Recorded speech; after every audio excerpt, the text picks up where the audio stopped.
This is the Bill Squire Show. Hey everybody, welcome to this week's episode of the Bill Squire Show. I am your host, Bill Squire, and I am very excited about this episode. Although I'm going to be honest, I had some hiccups this week. There's some things that didn't go my way when it comes to the show, and also just things in my daily life. Do you guys remember the movie Office Space, where there's Michael Bolton, and he's the reason that their scheme to filter out that money doesn't go right because he puts the decimal point in the wrong place because he's not careful enough? Well, that's how I feel today. I feel like, yes, I'm smart and I know how to do some things. Smart-ish. I don't think I'm like smart, but like I'm not dumb. I'm dumbish. Smartish, dumbish, whatever it is. I know how to do things. I know how to do them right. But my attention to detail isn't always spot on. And I just get going and I'm doing so many things that I make a lot of mistakes, and there's no one to blame but me. There's a segment coming up where I forgot to plug in the fucking audio. So it just goes through the audio on the iPad. Still sounds okay. It's a really fun segment, so I'm still going to post it. Just want you to know that that's why that one sounds weird. And then also, just then another thing, I was supposed to ship something and I printed the wrong shipping label. And now that's a whole thing that's giving me a ton of anxiety and just makes me feel like such a fucking dumbass because it's just check. Just be more careful. Double check. Measure twice, cut once. It's the same with everything. Check things. Double check. We give Pound Cake a hard time about this shit all the time. And here I am doing really dumb shit because I'm not taking the time to just double check real quick. Anyway, we have a great episode this week, though. There is a lot of great content in this episode. So first, let's kick things off with an interview with my buddy Gabe Kia. Gabe Kia was actually there for the Dave Chappelle shows that he was doing in Southern Ohio this weekend. Gabe got to open for him, and so we're going to talk about that and what that experience was like. Check it out right now on The Week in Cox. Nope. God damn it, Bill. Check it out right now on the Bill Squire. The Bill Squire Show. I need a vacation. I'm going on vacation in like 2 weeks, so that's good. Fucking things up left and right since I started this. I'm so mad. I did a segment on Friday night in studio, the simplest way you can do it. I built this little studio in my apartment, in my condo, and I forgot to plug in the goddamn soundboard. So it's just going through the iPad audio instead of the actual soundboard that I, paid all this money to have set up. Yeah. It's just like the simplest thing. And then you like have that moment where you're like, oh, maybe everything that has gone wrong with me is my fault. Maybe I should be a little more attentive to detail. But yeah. That's what happens when you do all the jobs. Like you're exactly. Like, who do I blame? Me? Right. Yeah, me. Yeah. So I gave myself a real dressing down and just really disappointed in myself. Not even mad, just disappointed. Oh man, I've been there. This week's been a lot of roller coaster of emotions. Yeah. So let's set the table for everybody. Gabe and I have known each other for 10 or so years, I would say. Yeah. And you're a stand-up comedian. You started in St. Louis, and now you live in Cincinnati. You tour all over the place, and you had an opportunity to open for Dave Chappelle. And how did that come to be? Well, that happened. Well, let's back up and say about Bill and how I know Bill. We did, I think, Mansfield, Ohio. We did a gig together, and you gave me a tag for my closer at the time, which was like this haunted house bit. And I still use that tag to this day. So I always remember whenever I work with a comic that like gave me a good line or whatever, it just fresh in my mind. And then like it go bananas. No comedian has ever. Hold on one sec. No comedian's ever been able to give me a tag that worked because I'm just bad. I have dozens and dozens of them. Yeah. The opposite is like people come up to me after a show and they'll be like, DIY DUI, that's awesome. And I'm like, John Shrek, that's his name that came up with that one. Like, it's like all my stuff is tags from other people. You're like, how much of this is me? Yeah. I'm just a stolen. I'm just a premise factory. A premise factory that walks around. But I'm nice. I hold doors open for people. Really Canadian. Yeah. And then, okay, Go Bananas. Years later, you were opening for Nick Thune, and I think you were doing like closing out the Sunday show. And Yeah. Nick needed a ride to the airport. I was Nick's ride to the airport. Mm-hmm. He saw me like playing poker and partying with everybody. He's like, "You sure you're gonna make it?" And I'm like, "I got this, Nick." And I got drunk, slept in, didn't pick up Nick, and you saved the day. Went and took him to the airport, and I'll always remember that too because. And I always remember it with Nick. I always like whenever I see him, I'm like, "Hey, sorry about that time. I did." And he's like, "I still remember. I still That's remember when you messed up." and Nick is on that new show on HBO Max with Anna Kendrick. So good for Nick. Yeah. Oh no, he's doing great. Nick's Yeah, always Nick's he's always great. been He's a doing great. good comic. Like, Yeah. he's one of those people that is well known in the comedy community, but he's not like a household name yet. But he's knocking on Yeah. that door, I think. Yeah, for sure. So the Dave opportunity was this started in November. I was opening. I had a really good week that week too in November. I got to open for Bert Kreischer at the Taft Theater. That was set up through the manager of the Liberty Funny Bone. He basically gave him a list of 6 people. Here's some guys that you could use, or guys and girls. I don't know who was on the list, but they chose me out of the list, so that made me feel like really good. Oh, they chose me, good. Yeah, that's awesome. And yeah, and so I got that, and then while I'm hanging out with Bert Kreischer that night, the manager's like, "Hey, I got another good one. You want to open for Russell Peters this week at the Liberty Funny Bone?" And I'm Canadian. Both my parents are from Canada. So whenever I go back to Canada and tell people I do comedy, they're like, "Do you know Russell Peters? He's the biggest thing up there." Yeah, he's like, he's one of the biggest worldwide. Like he's known in America, but worldwide he might be like the top 3 comedians working. Oh yeah, and he rakes. He makes more money than Dave Chappelle, and that's when Dave said that. He's like, "This guy always makes more money than me." And like, but his audience too is like heavy Indian audience, which is very interesting. Something I'd never experienced before. But it was a good show, and I had good shows. Hanging out with him in the green room, he was telling a story about being at Eddie Murphy's house and saying Chris Rock was there and Kevin Hart's there, and then Chappelle comes down the stairs. He's like, "Russell Peters," and he's like, "Oh," he's like, he felt more comfortable because him and Chappelle were good friends. He's like, "Me and Chappelle are good friends. We did Montreal together, New Faces back in the day, so we've known each other back." Yeah. And then I said, like, a little opportunity in my head was like, "Well, he lives like 45 minutes from here." And he's like, "No way. I'm going to text him right now." So he's texting Dave Chappelle as I said that. And I'm like, "Ooh, we could maybe go hang out with Dave Chappelle." But turns out they went that night. It was a Friday night. And then the opener, the host that went with Russell and his assistant up to Yellow Springs and hung out with Dave. And I didn't find out until I got back to the club on Saturday. They're like, "We all hung out with Dave last night." And I was like, "I went home. Oh my gosh." It's the Dave Attell bit, man. Shouldn't have gone home, man. That's exactly. Shouldn't have gone home. Shouldn't have gone. Yeah, and I later all the crazy stuff happens. Totally blame my wife. I was like, "Abby, it's your fault. You wanted me to be responsible." I have so many moments like that where I went home instead of hung out, because whenever I would do stuff in Cleveland, it would be something like I wasn't home a lot, so I'd be on the road, and then like I'd come home and do a show. Like I did a show with Trevor Noah for like 35 people when he'd first come over to America, and I watched some of his that, and then I kind of bounced because I was like, this guy's real funny, but I haven't been home in 8 days, and I want to go home and see my family, and so I kind of peeled out of there. But he like gave me he said some kind words about my set, and like it was cool, but I should have hung out and maybe networked a little bit. I'm bad at that part.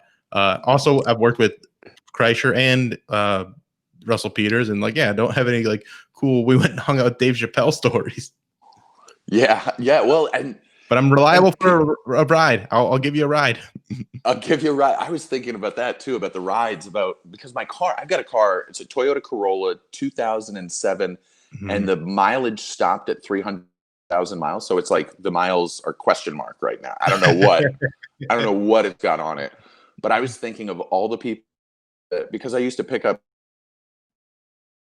from work too. So I've had so many comics in that car, like tell me stories, give me advice. I've had Stanhope, I've had Tony Woods, Camus Bell, like all these and I was just thinking TJ Miller, all these names of people that have been in that passenger seat. And anyway, so back to Sunday. So they're like, so I missed the Friday night hangout, and then they're like, "We're going back Sunday do you want to come? And I'm like, yes, yes, yes. I text Abby. I'm like, hey, heads up. I'm not coming home Sunday night. I'm staying out late. I don't know how late, but might get to go hang out with Dave Chappelle. And it was still all up in the air. And we went up to his place How Sunday long night. ago was this, by the way? This was November. This was November of last year. So of 2019. 2019. So pretty recent. Pretty recent, yeah. So November, and so we go up that night, and Dave's got like a little party shack that he bought, like this old abandoned garage that looks like it's like abandoned building from the outside. Then you go inside and you're like, oh, a millionaire owns this. And it's like totally pimped out. Like the bathroom is one of the best bathrooms I've ever been in. There's a DJ booth, there's a bar. He only has hard alcohol, no mixers. Like that's like, wow. Yeah, it's really intense. But I was also driving. I was the driver that night. I drove up Russell. So there's another person in my car right there, Toyota Corolla, Russell Peters. And he was telling me about a car that he had when he first started and how many miles, that sort of trading stories like that. He's a really cool guy. Russell was really cool. He's a great guy. Oh, yeah. Also, end of the week, he bonused me and the MC $500 on top of our pay, cash, right there. So I'm floating on, like, I got some money now, and I'm going to party with Dave. Yeah. And also, key to this story is I stamp my $20 bills with Harriet Tubman's face. And usually when I sell merch, my t-shirts are $20, and I get a lot of 20s from that. And when I just take them all home. And Russell was letting me sell that week, which like apparently he doesn't usually like always let the opener sell, but he was really cool to me. Let me sell. I made a ton of money off of t-shirts. I bonused $500. Yeah. Literally, when I was leaving the Funny Bone that Sunday night, going to hang with Chappelle, I gave the sound guy $20. I was tipping like the staff a bunch, just like I was like, got to spread this around. Yeah, absolutely.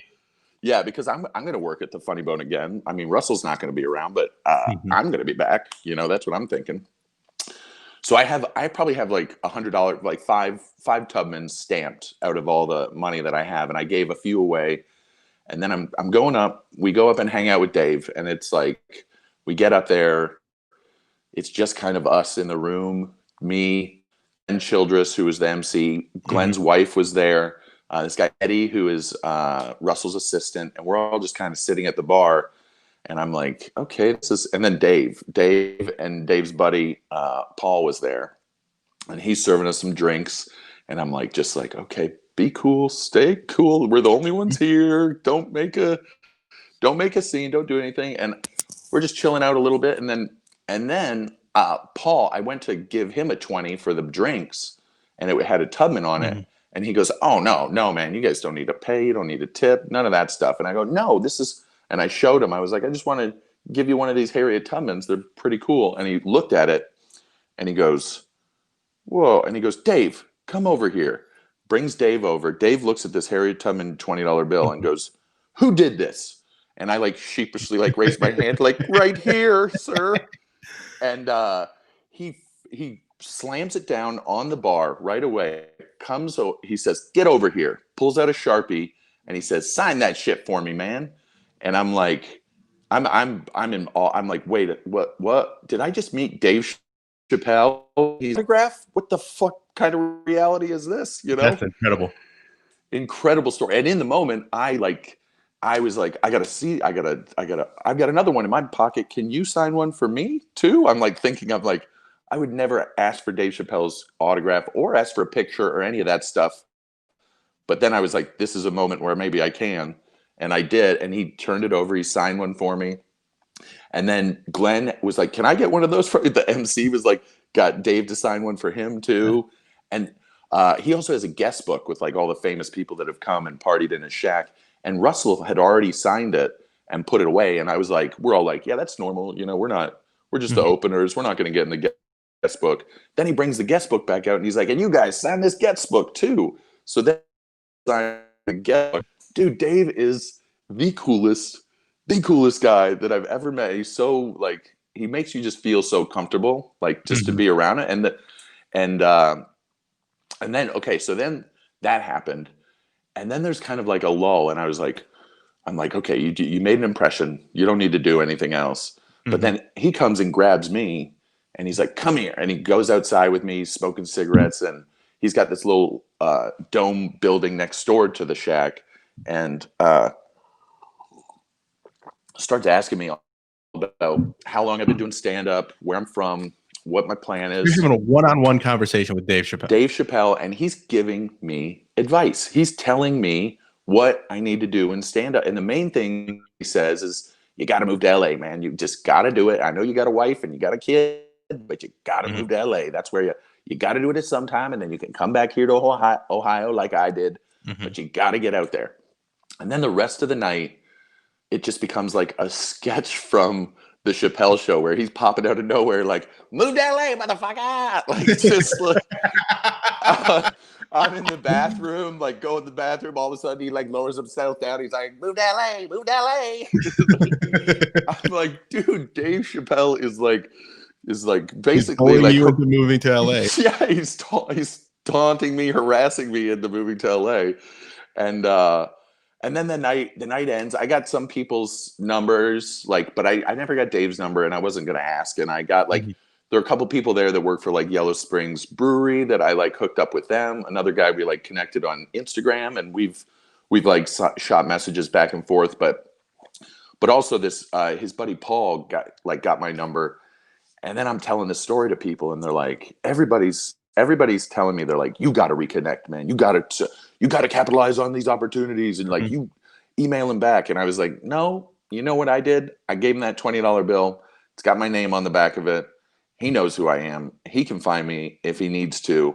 And I'm just going to play it cool. And I totally played it cool. I didn't try and force it and like go back up there and like be like hanging outside that shack. Like, hey guys, I'm back. I had to save my GPS and just showed up. Yeah, exactly. Yeah. And so that's how it all happened, was that night in November 2019. And then this last Saturday, we're still in lockdown. I'm going to work. I've been working back at the restaurant, and I was going into work, and working at a restaurant right now is kind of the worst, because it's all the people that don't think it's real, think it's a hoax, that are going out with no masks, and they're not tipping great. Some people tip really well, and then some people don't even tip 15% because they're like, I'm poor, but I want to act like I'm rich by going out. Right. My way to work, 4 p.m., and I got a text from that Paul guy that we exchanged information. He's like, hey, yo, it's Paul from Dave Shack. You remember me? And I'm like, yeah, remember you. What's up? Just sent him a little, what's up? ? Then all of a sudden my phone's ringing with his name, and I like pick it up. I'm like, hey, what's going on? And he's like, how you doing, man? How's it been going? How's your quarantine been? Have you done any shows? Have you done comedy? I go, no, man. Did you hear comedy got canceled? It's done. And then he goes, just cuts right to it. He's like, do you want to do a show tonight with Dave up in Yellow Springs? And I'm like, dressed in my waiter uniform on my way to work. And I say, yeah, hold on. I just got to go quit my job real quick. And then I'll be, yes. Get things at work. I didn't have to quit my job. I just told my boss, Dave Chappelle wants me to do a show tonight. And he literally said, we put food in people's faces. Get out of here. Go do that. Good for him. Good for him for not being a dick about it. Oh, he wasn't a dick at all. He's super cool. And he's honestly, that's why I love my job there, is because we've had a great relationship. I've been there for 10 years. Yeah. So it's crazy, but I've also I'm pretty much I'm not there all the time, but they give me stuff off like that, which was key. And then, so then I go home and I send him a message back, and he's like, okay, Dave's manager is going to get in touch with you. Look out for his number. And so I'm sitting there looking at my phone for the next hour, cleaning my whole house because I'm just so like anxious and you don't know what to do with yourself. Like, what do I do? I'm like, just do stuff that would make Abby happy. Oh yeah. And before I also called Abby because she wasn't home, and I told her, I was like, I got this show before I agreed to do it. I said, can I go up to Yellow? And she's like, of course. What are you even asking me for? And I was like, I'm being polite. I'm trying to let you know. I care about you, and you matter, but I was going to do it anyway. Of course, yeah. But it's nice to let her know. Get those points. yeah, and then I'm cleaning the house and I'm thinking, oh, she'll be happy about the house being clean. That's good. And then, so then I get a message and he's just like, yeah, you're gonna do 15 minutes to open the show.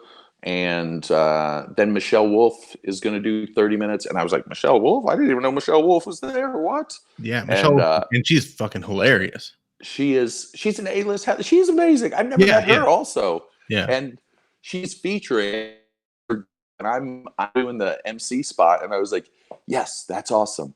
And I drive up there. I got there probably like an hour before everybody else because I was so like anxious to get up there. Mm-hmm.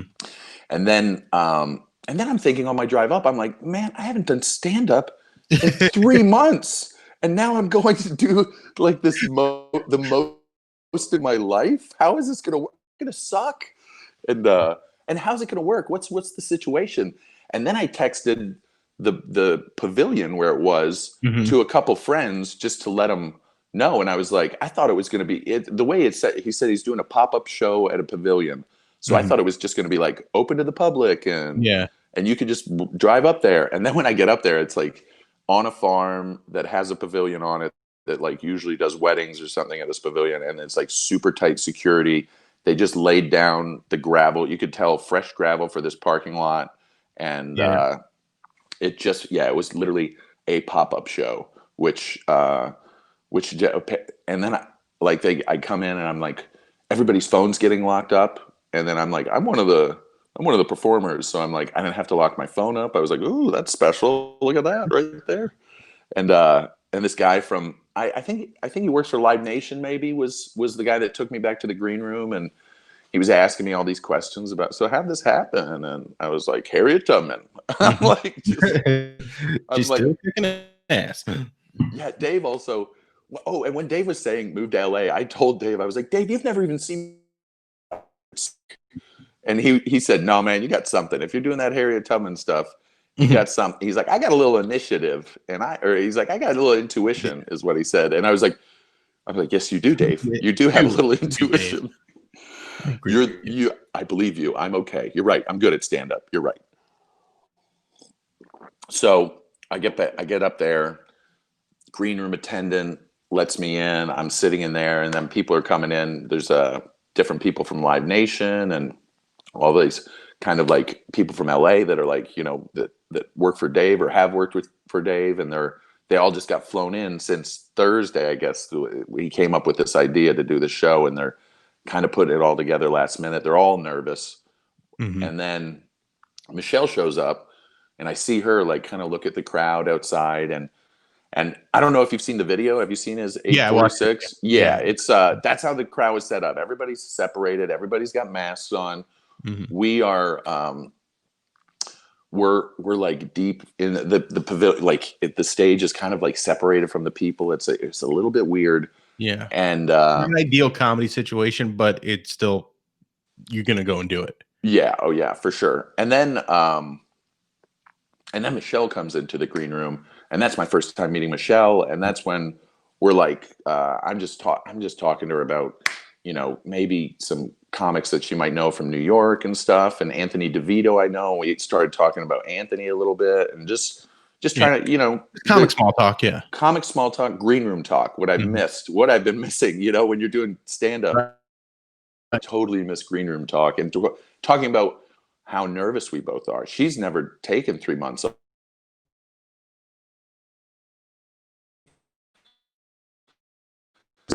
a month in between shows where I know when I'm coming back, I'm like, oh, the first one, you got to knock the rust off, sort of thing.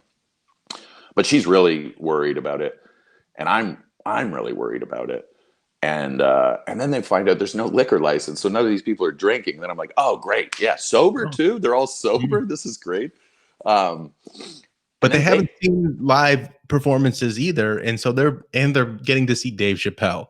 So I think, yeah, like, you're right. these are all things that you're like nervous about. But then, like, I've done a few shows since lockdowns ended and stuff like that, and it's been great shows. People are just excited to be out. So Yeah, I imagine it went well. that's true. It did. The first, yeah, it went. But and Dave shows up, and Dave was talking about how he never gets nervous, and now he's nervous. So that makes me like feel like, okay, all right, He's human, yeah. I'm not that bad. And he also says, Dave's like, oh, I'm going to go out and do like 10 minutes up top just so you don't have a cold crowd, like, and I'm like, that makes me less nervous too. Amazing.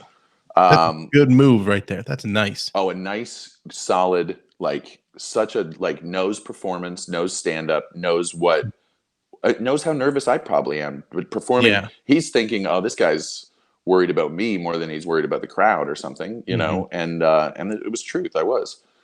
And then I also, so I drove up too, and I'm in the green room, and I was drinking a little wine. I poured a little wine, and by the time I looked, the bottle was gone, and I was like, I just drank a whole bottle of wine.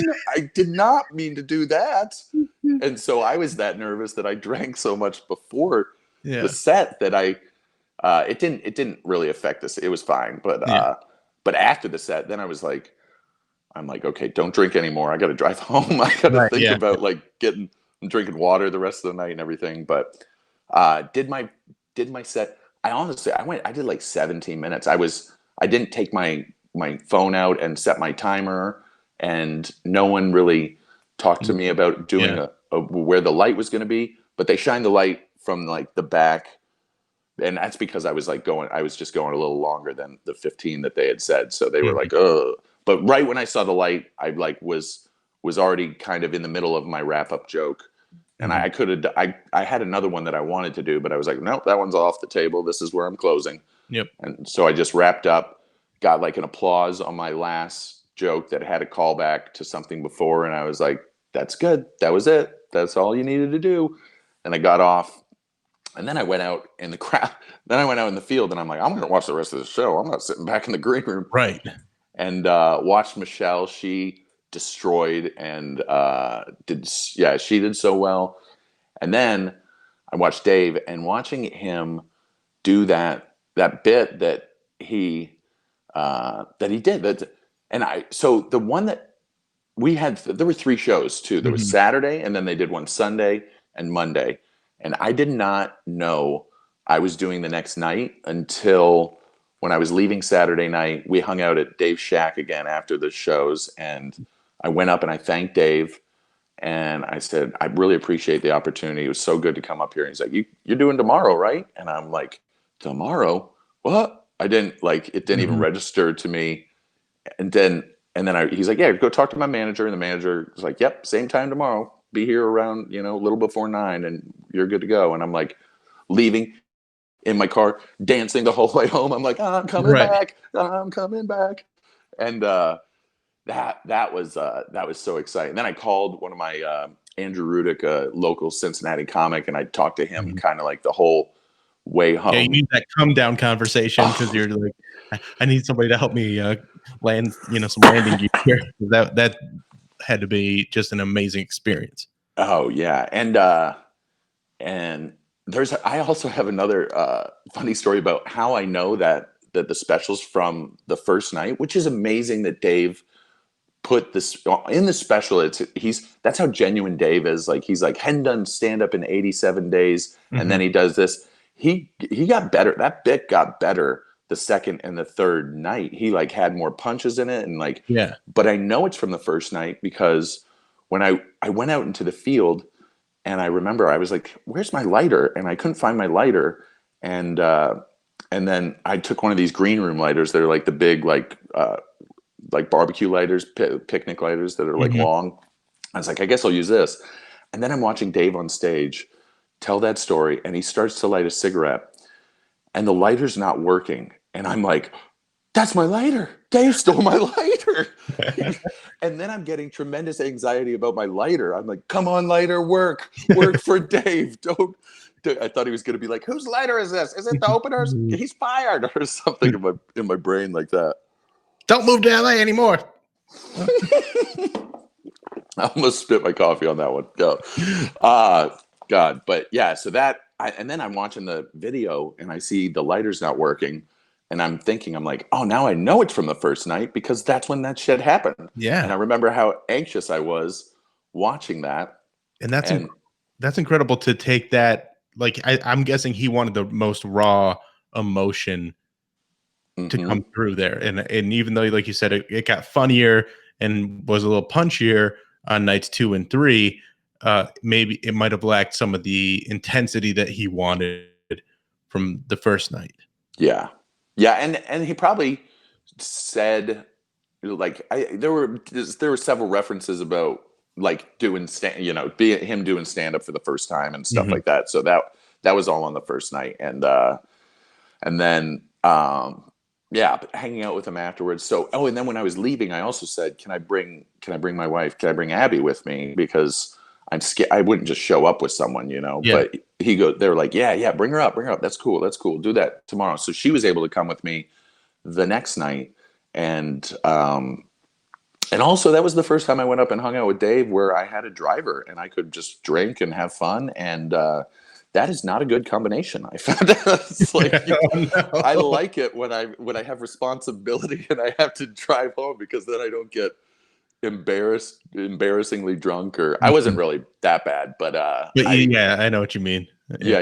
That's something you get a little loose, you get a little comfortable, and you're like, that's something I learned early on in I think it was the Gilda's Laugh Fest up in and I got wasted at like a festival that had all these like big comics that I was meeting for the first time, and I was like, looking back, I'm like, I was getting so drunk. Like, do not, young comics, if you're listening to this, do not get wasted in those situations. Just save it for later and have a fun time. Otherwise, but I mean, it's a mistake I made myself. So now I know when I've done it plenty of times. Yeah, and now most comics that are our age or have been doing it that long are definitely sober now. Anyway, so but I take a little bit of pride of having a career in comedy. I'm doing radio, so all my bills are paid through that stuff, and I am still drinking. And that's my biggest takeaway. And I'm still fun. Yes, exactly, Bill. I love that, and I'm the same way. I've when early on in comedy, I think I was sober for like 3 years, and I needed to at that time. I'd just gotten a DUI and had some bad problems, but now I've had some, like I said, that Laugh Fest story. I've had some bad ones, but for the most part, I still just have fun. And I keep it together most of the time. There's times where it's more localized, the embarrassing stuff that I've done, but it's not it's like cringe. It's not like, what a piece of shit. Like, I got real drunk with Jim Jeffries and then puked out my window. My brother was driving me home. Like, it was so bad. I had never been that drunk before. And then that night when I got home, my ex-wife took a picture of me passed out in the shower, which I ended up using as an album cover. So like, in the shower, and I use it for my album. Decisions aren't, it's one of the things like, hey, might as well take advantage, right? That's a good one. Yeah, that's not staged. It's it's natural. That's good. Those situations, especially if you can do them localized, that's a good way to do them. But also just learn from them and move forward. Yeah. But okay, so the second night, I got a cool story about the second night. Is that for the first night, I guess I didn't watch Dave's 10-minute opening set, and turns out that was a good thing, because the second night I was like, okay, I'm gonna go watch him from like the back of the stage. So I'm behind him watching him, and I'm to a security guard, and Dave is destroying, and then I'm like, then I'm getting anxious. I'm getting anxiety. I'm like, I didn't even think about that. I got security guard that was there the night before. I was like, oh, looks like someone knocked the rust off after one show, huh? Jesus, Dave, slow it down. What am I gonna? I'm like thinking of my dumb jokes. I'm like, none of this is gonna. But I think that was like one of my opening lines was, I'm Gabe Kia from Cincinnati. None of you have heard of me, and now I get to open for the best comedian in the country after we've been shut down for 3 months, and that got a little bit of a laugh. That let, like, it gets a laugh, and it sets the table for like, hey, remember those expectations you had for Dave? You got to bring those down, and then it's gonna ramp back up towards the end of the show. So right now, let's bring them down, and then we'll get them back up, and it'll build. Yeah, and I think sometimes saying that is is good. It can be bad. I mean, you want to be confident, you want to go in confident, but we were talking about that after the set. We're back in the green room, and he had his documentary film crew filming us all over, then filming him. Yeah. Every time he would sit down and like have a thought about what just happened outside, they would all just be like, or what happened on stage, or how they were, or something like that. So we were talking about, it was me and Dave talking about following people in comedy and how it's all really in the comic's head. That there's nothing that you really, actually, if someone does better in front of you, it makes the show better and you do better. And the crowd doesn't have that comparison. The crowd wants you to be good, but the thing is, sometimes there are people that are doing better in front of you, but they're doing a style of comedy that's real different than you. And so when you go out there and you don't have that same kind of style, maybe basically I'm saying if you're a hack and you're killing, when you go up and you have original material, it might not always be that, but then you just go, well, fuck this crowd. Yeah. I agree with that. Like stylistically, you want to, you're right. When you see someone killing with a hacky bit or something, I remember one time I did the Stardome, which is like that's a PTSD. That's PTSD right there. Yeah. And I remember it was a clip that was playing before I had to go up, and it was crushing, and it was just like the hackiest clip and I was like, oh, this crowd sucks. I'm so screwed thinking that. And I was right. I was screwed. I had original material, and the manager was really nice, though. He didn't fire me. They know what's going on there. Yeah. Staff knows. They like, especially openers there. Like I did a feature set there one time, 2 nights, and it was rough. It was not great, but it's one of those things where they're like, yeah, you're from Ohio. Well, do what you can. Yeah, that's the thing. If you're from the North, they're like, oh, you're Canadian? You're even worse off.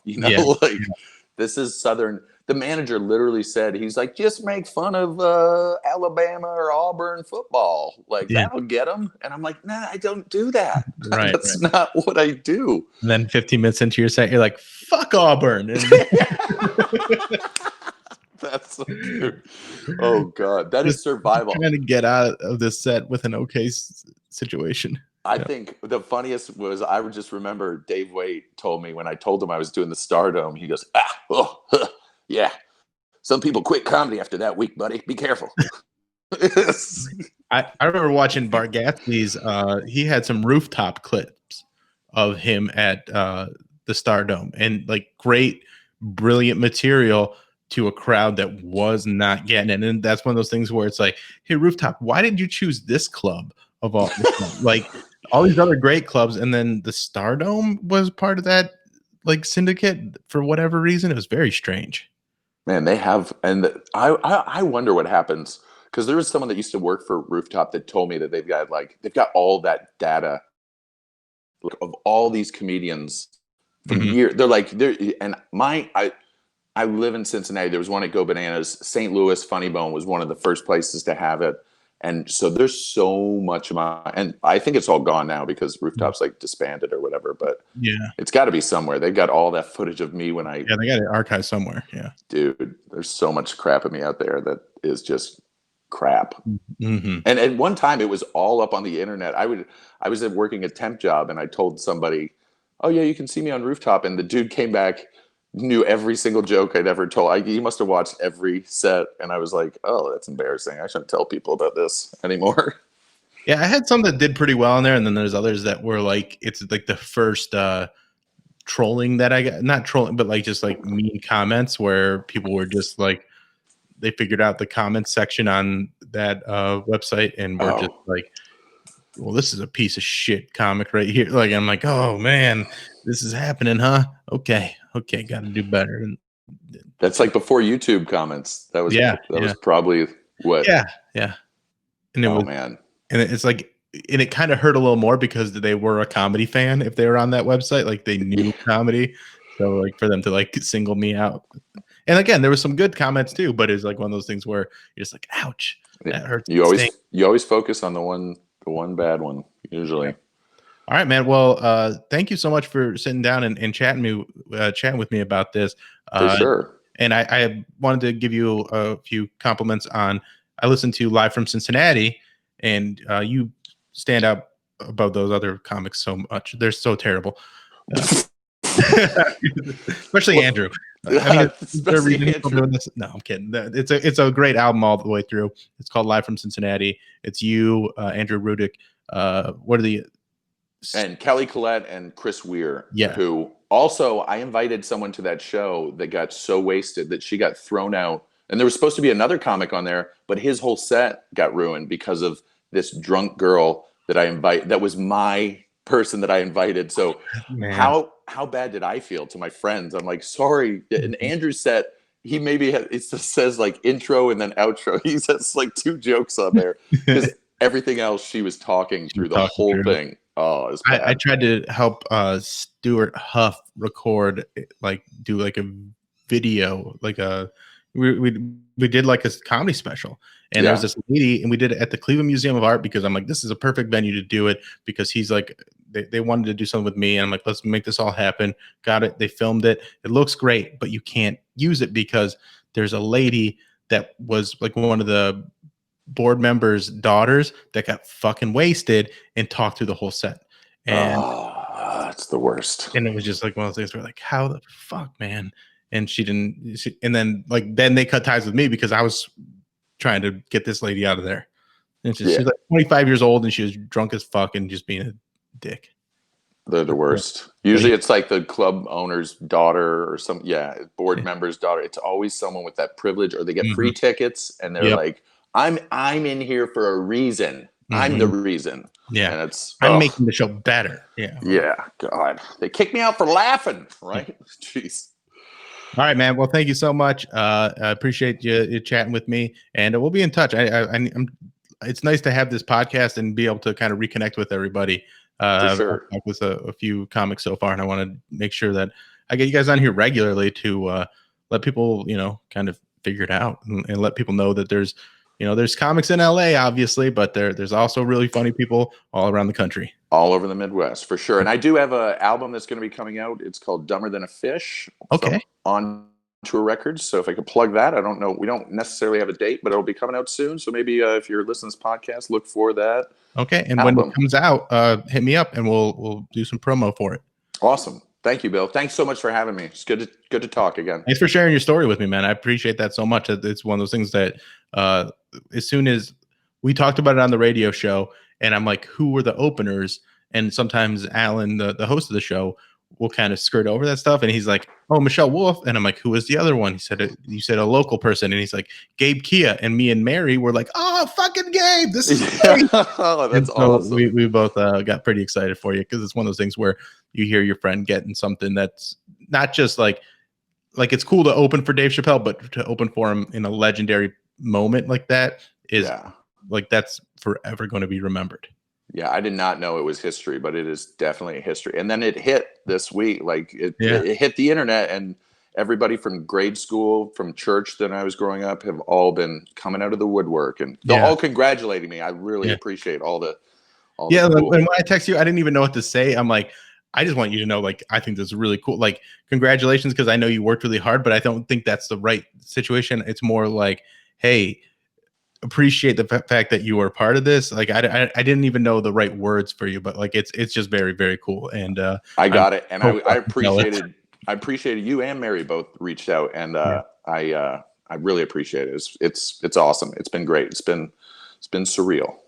Yeah. All right, man. Well, thank All you very right. much. And hit me up when you release that album. Well, we'll do. See you, Bill.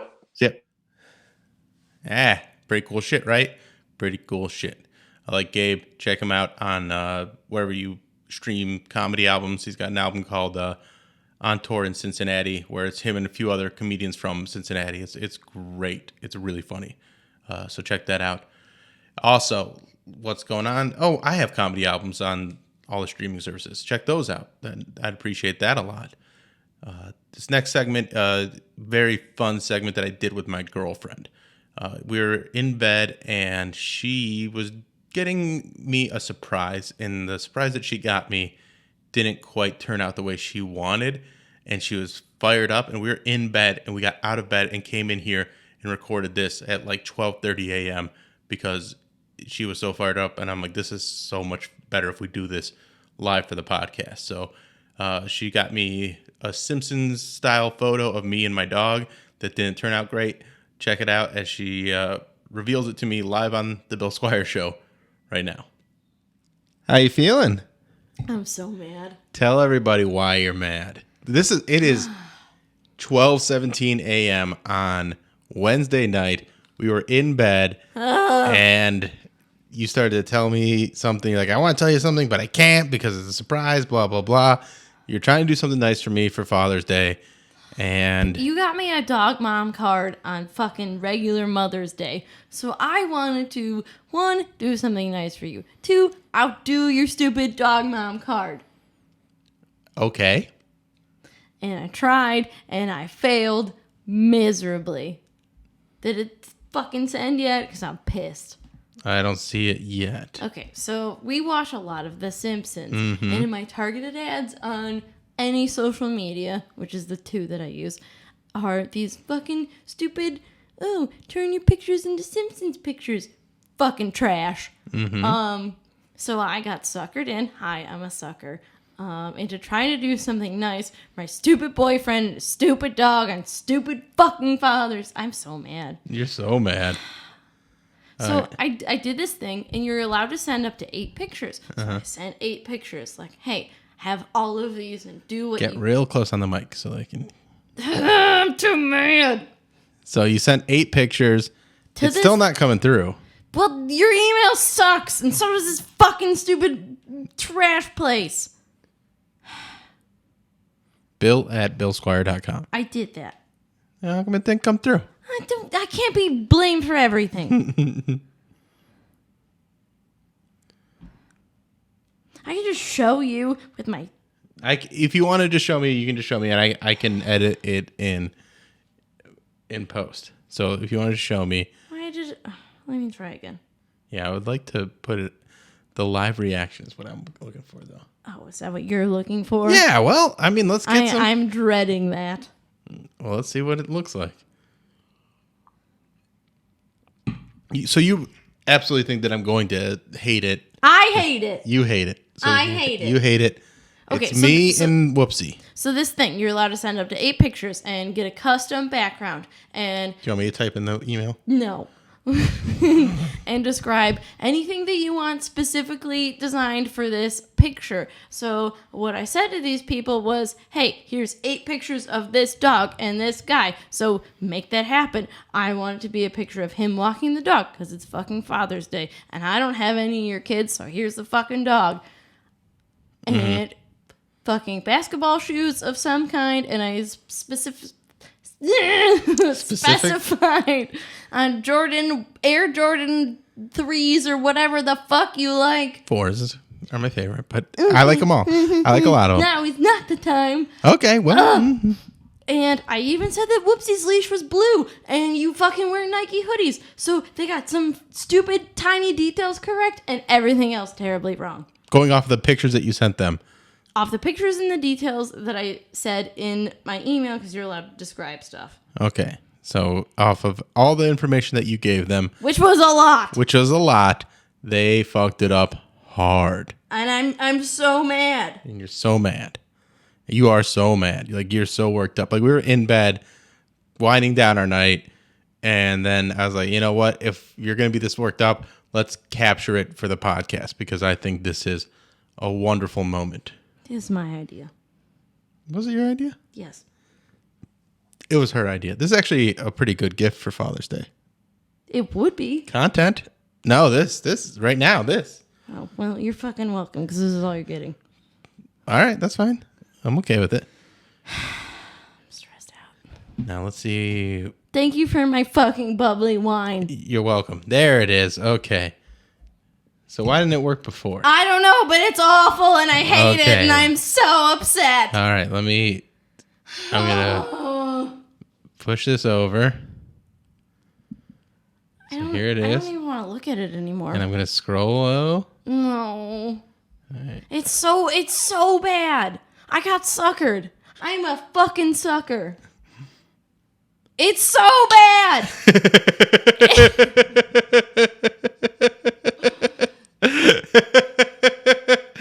Look at the dog. Get to the... What the fuck is that? What are the shoes? Okay. All right. I can't. What are the shoes? Look at your fucking stupid dog. She only has one eyeball.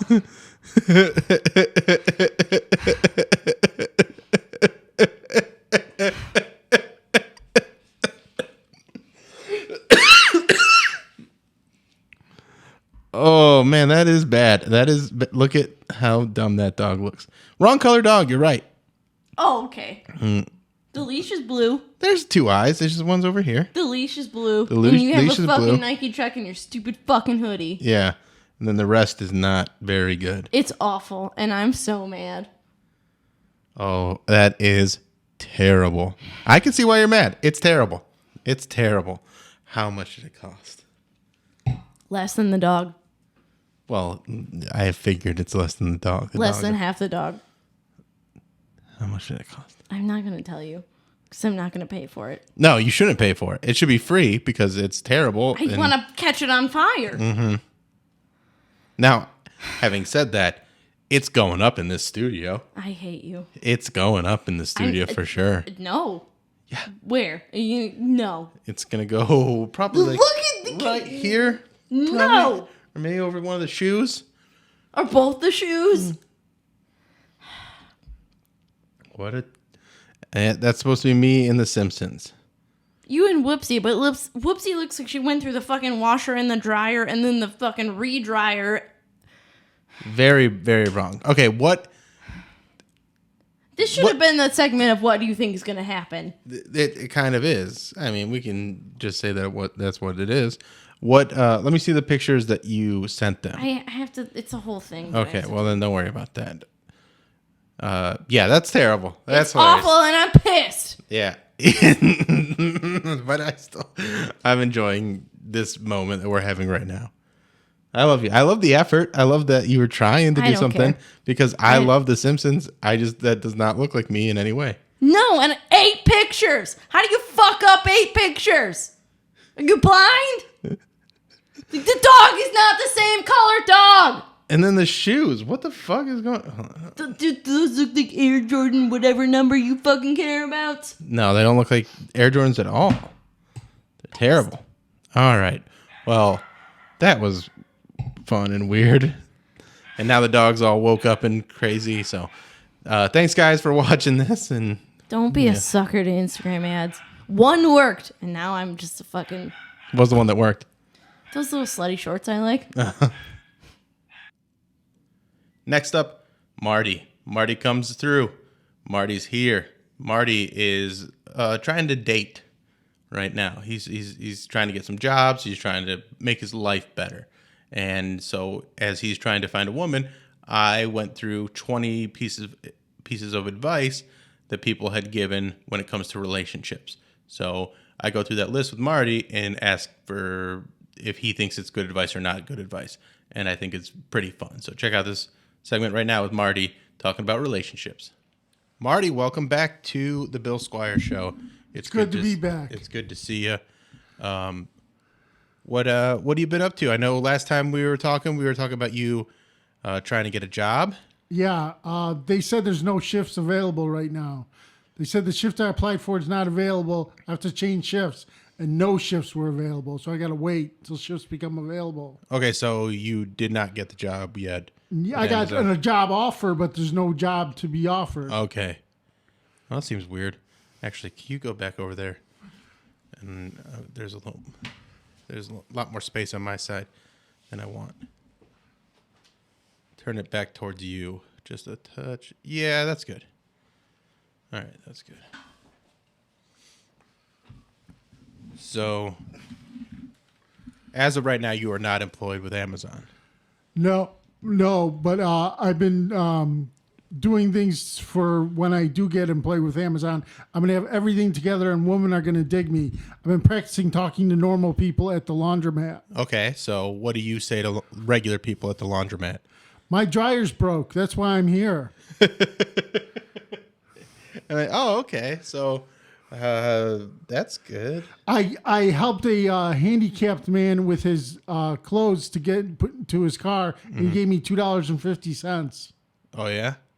That's pretty sweet. Yeah. So that's like a whole, how much laundry does that do for you? Well, I only dry, so that does... Wait, so you get your clothes wet and wash them at home and then bring them to dry? Yeah. I mean, I guess that's what you got to do. You got to do what you got to do. Why waste the money on the washers, right? Yeah. Yeah, so you just walk in there with a basket full of wet clothes and go, my dryer's broken. Yeah, and then they tell me about why they're there. And why are they there? No one's there because they don't have washer and dryer. Everyone's there because their basement floor is being remodeled or stuff like that. Okay. So nobody wants to just admit that, I just have to come to the laundromat. Nobody admits that. I haven't found one person yet admit that. All right. One of these days, you're gonna just talk into the microphone where I want you to, and it's gonna be great. Okay. Ooh, that sounds good.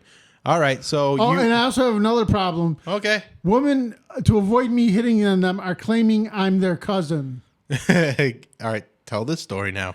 Ryan Meng wrote something on her Facebook page saying, I'm sick of regular dating. I'm just going to get with a military man and marry with him in 3 months. And I said, the military won't take me. And then she said, oh, you're crossed off the list because we're cousins. And I said, I didn't know we were cousins. She said, Jack Kilbane told me we were. But Jack Kilbane is my cousin's kid. So she's probably related to the Kilbanes and not blood related to me. But she doesn't care. She's just using it as an excuse. I think it's the start of a perfect relationship, and you just got to be patient. It's like a romantic comedy. A romantic comedy where they're cousins at first, but then they find out they're not. What's it called? I don't know. Kissing cousins. Come on. Oh, yeah. Or do you want to be called fucking cousins? Yeah, whatever. Butt fucking cousins. She fucks you right in the butt. No. No? What if she put a finger in your butt? And that's never happened to me yet. But would you be okay with it? To stimulate your prostate? If she gets over this cousin stuff, fine. All right. Well, maybe she'll listen. Maybe she'll watch this. Well, tell her to do a ancestry DNA thing. They're not getting any of my blood because I might have done crimes. But what about your spit? No, they can get me for that too. So you don't. But how are we going to check your DNA? Well, she's related to the Kilbanes. She's not related to the Malloys or the McCaffertys, which is my mother and father. Quit shaking everything around. All right. Well, I think even if you guys aren't related, you're a perfect couple. Okay. Do you want some relationship advice in case this all works out? I don't think it's going to work out. I'm not even going to try, Bill. She snubbed me. Not even with her, but okay. With any woman. Yes, I need some relationship advice. All right. I read some of it. All right. This is from Playboy, and people reveal the best relationship advice they've ever received. Some of it's good, some of it's bad. I just wanted to discuss it with you because I think you'll have an interesting point of view on these different topics.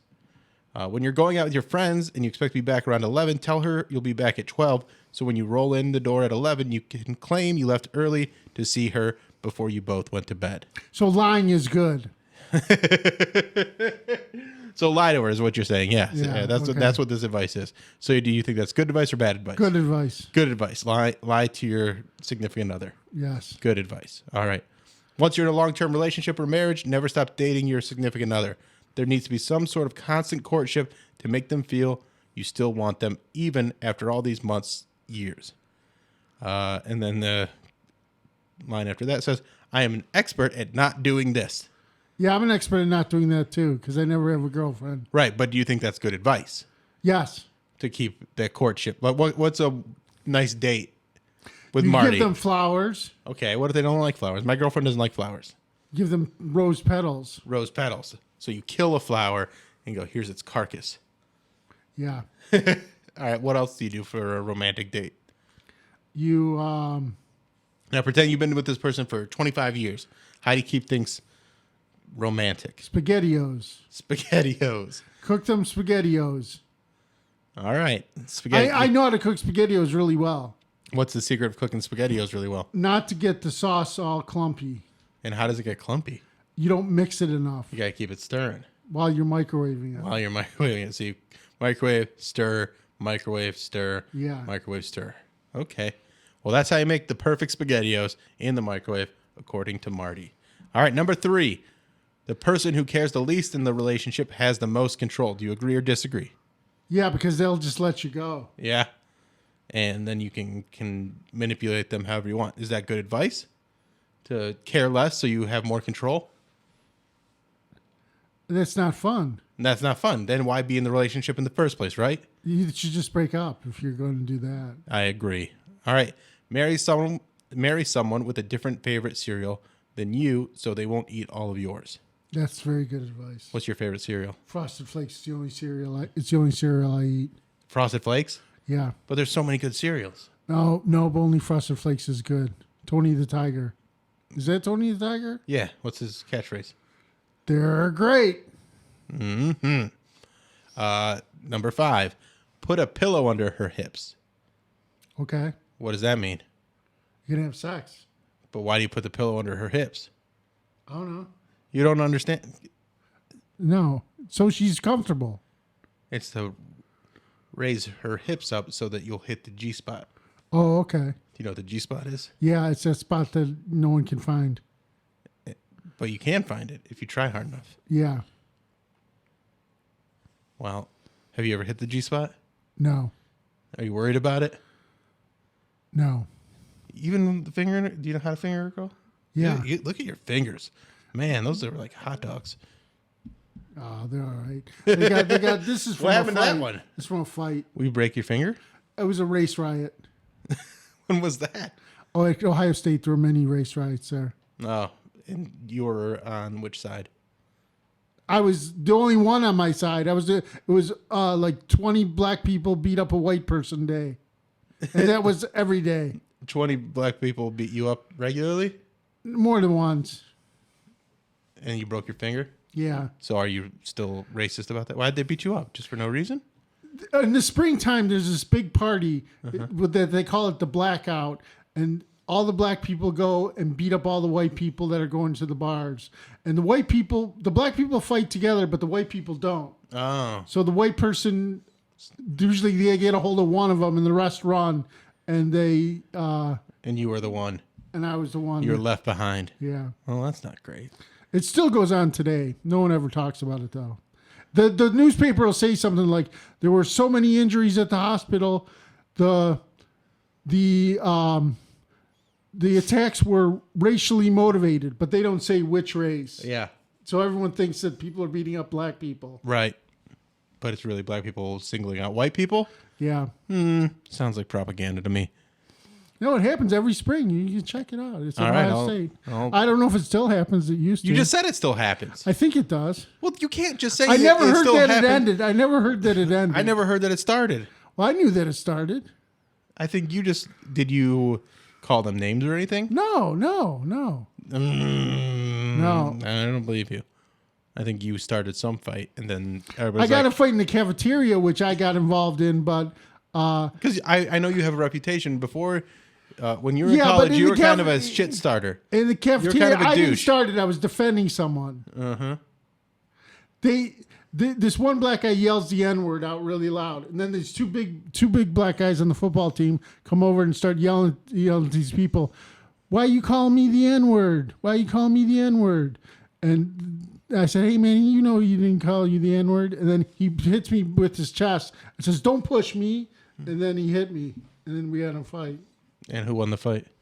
He probably did. But I had him in a chokehold at the end on the ground. Don't do that. And Don't choke black people. then then my friend grabbed me and And got you out of there. got me out of there. Okay. All right, let's get back to this list and not Marty's racist past. It's not racist. It sounds like you're kind of a racist. Right. I've known you long enough. You're not a racist. Thank you. You were a racist. Okay. I feel like Ohio State Marty was kind of a racist. No. That was a long pause on that one. All right, number 6. If you were debating between two girls, jerk off and go for the first one you think of immediately afterwards. What do you think of that advice? What is it? So if you got two girls, you're like, do I want? We'll make up names, Betsy or Diane, and then you jerk off, and then as soon as you're done jerking off, whichever one you think of first, that's who you go after. Yeah, that's good advice. You think that's good advice? Okay, so I never have a choice between two women. you just want one woman. I just want one woman. All right. Well, next one. Okay. A relationship is like a fart. If you have to force it, it's probably shit. That's correct. That's correct. That's Christ? That's correct. Christ said that? Christ said that. Christ said a relationship is like a fart. If you have to force it, it's probably shit. Christ probably said something like that. Maybe he didn't say shit, but it's good. All right. Confidence isn't I know she likes me. Confidence is I'll be okay whether she likes me or not. Ooh. Yes, that's true. That's good. Now, are you that confident? I'm not that confident. No. I'm not okay. Because she doesn't like me. She thinks I'm her cousin, so I'm not okay. You're not okay. All right. Number 9. And I'm not her cousin. No, just through marriage. Probably. And a little bit of blood, because all Irish people are pretty much related. All right. I didn't even know she was Irish, and then she pulls this cousin stuff on me. My dad gave me one bit of advice when I got married. Hold on. My dad gave me one bit of advice when I got my first girlfriend. She might pretend she doesn't want dessert. She does, really. Order a serving for yourself, get 2 forks, and let her eat it. Desserts are for girls anyway. That's true. Sexist. Yes. Very sexist. But also true. Yeah, well, it's true because she wants the dessert. Right. But she doesn't want to act like she wants the dessert. Right. She wants to play games. So she's also lying. Yes. It's like the first one. All right, we're halfway there. A little old lady at my wedding wrote, "Love is like chocolate chip cookies." On this signature board we had. Okay, hold on. I gotta learn to read out loud better. A little old lady at my wedding wrote, "Love is like chocolate chip cookies" on the signature board we had. I had no idea that it was supposed to mean what that was supposed to mean. All right, I'm gonna try again. I want to read this clean all the way through, Marty. This is one of the reasons I started this podcast, because I want to get better at being a host of a podcast or radio show or something like that. So I need to be able to read this all the way through. Reading out loud is really easy for some people. For me, it's fucking hard. Are you good at reading out loud? No. Do you want to try it? Yes. All right, ready? Number 10. A little old lady at my wedding wrote, "Love is like chocolate chip cookies" on this signature board we had. I have no idea what Mrs. Claus actually makes. You skipped the whole line. All right, I'm going to read it. A little old lady at my wedding wrote, "Love is like chocolate chip cookies" on this signature board that we had. I have no idea what that is supposed to mean, but she looks like Mrs. Claus, actually makes really good cookies, and is quite frankly adorable. So I've accepted this as one of those sort of Zen cosmic truth type things that just one day will dawn on me. That doesn't mean anything. I don't understand the chocolate chip cookies being like love. Love is like chocolate chip cookies. Although chocolate is an aphrodisiac. Yeah, so they And also get some love's fat. about fucking. Get some fat, so then you'll be in and when their you're in league. love. Okay, got it. There you go. I think you figured it out. I bought a girl chocolate chip cookies or chocolate because she snubbed me, and I got her kept buying her chocolate so she'd get fat, and she did get fat. Way to go, buddy. I don't know if that's going to help you get a date. No, it didn't. It was over with. All right, number 11. Under promise, over deliver. What does that mean to you? Don't exaggerate what you're going to give her.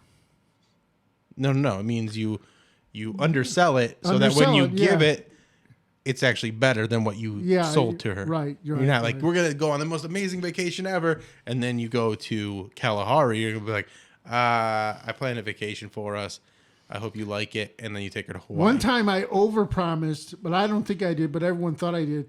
I told everyone I was going to get them the best donuts in the world, and I got them Becker's Ant Donuts, and nobody liked them. Nobody liked them, but did you like them? Yes. Then that's all that really matters, right? Yes. You got to have that confidence. All right, marry the one who gives you the same feeling you get when you see food coming at a restaurant. Yes. Oh, you're definitely that guy that is watching the kitchen to see when your fries and chicken's coming out. Yes. Is that a burger? Does it have Did you vegetables put weird on it? stuff on it? Do you put weird stuff on it? Is there ketchup? Is there mustard? Mustard, send it back. You don't like mustard, right? That's another obstacle I have to face. If a girl ever wants me to eat with her family, I can't eat their stuff because they'll probably give me weird stuff. Yeah. Weird foreign stuff. Well, then you just need someone that has no family. An orphan. An orphan, yes. There you go. All right. Number 13. Look, kid, if she makes you happy and you make her happy and you two are both happy together, then the rest is bullshit. Don't let other people tell you how to be happy. Just be fucking happy together. What do you think of that one? Yeah. Yeah? Yeah. As long as you're happy, the rest is bullshit. Figure it out. Yeah. Fight through it. Oh, Yeah. That's pretty good advice. I'm so annoyed with this stupid thing. I gotta figure out It's this. broken. No, it's supposed to keep playing and then it doesn't, and I'm just annoyed by it. Like, just stay up there, you dumb thing. All right, go ahead. 14? Hold on. There we go. Okay, now it's going. 14. I had my first big heartbreak. I was crushed. I was depressed, suicidal, the works. This crazy Albanian man that was my manager at a pizza shop pulled me aside and said, when you feel too much for one girl, you go and you fuck all the other girls. Then you find that you have no feelings for the first girl and no feelings for any of the other girls. Fuck all the girls, my friend. Yeah? Yeah. So just fuck all the girls you can and don't worry about feelings. Yes. I don't feel like that's what you want. You just want to fuck one girl. That's all I can. I'm shooting for what I can get. Okay, but if you had the opportunity to have sex with a bunch of girls, you would? It's at the same time. At the same time. All right. How many girls do you think you could have sex with in one night? I've only ever done one. But like, I'm guessing this is if Marty in his prime. Oh, I could have done 4 or 5. Nice. And you would finish every single time? Yeah. And then When I was 18. when you're 18, and then make them all get abortions because you're going to finish in there. No. I once thought I got a girl pregnant, and I was going to marry her. Her dad was a Mennonite, and he was probably going to force me to marry her. And I was in her room, and she went to the campus doctor for something, and my condom had broken. So I don't know. That's how hard you were fucking? You fucked so hard that the condom broke?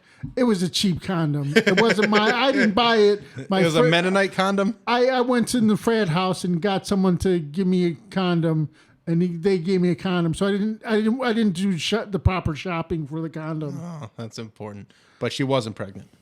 I don't know. Oh. I still don't know to this day.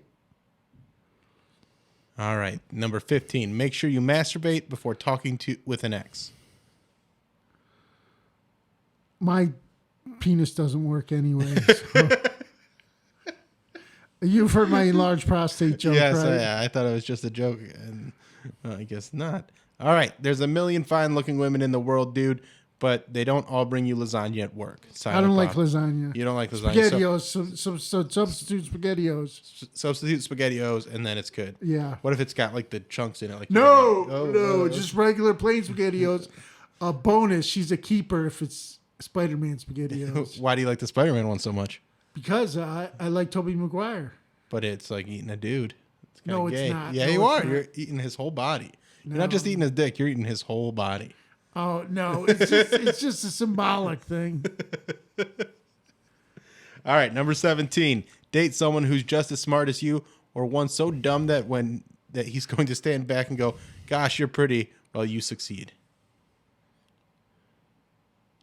Yeah. All right.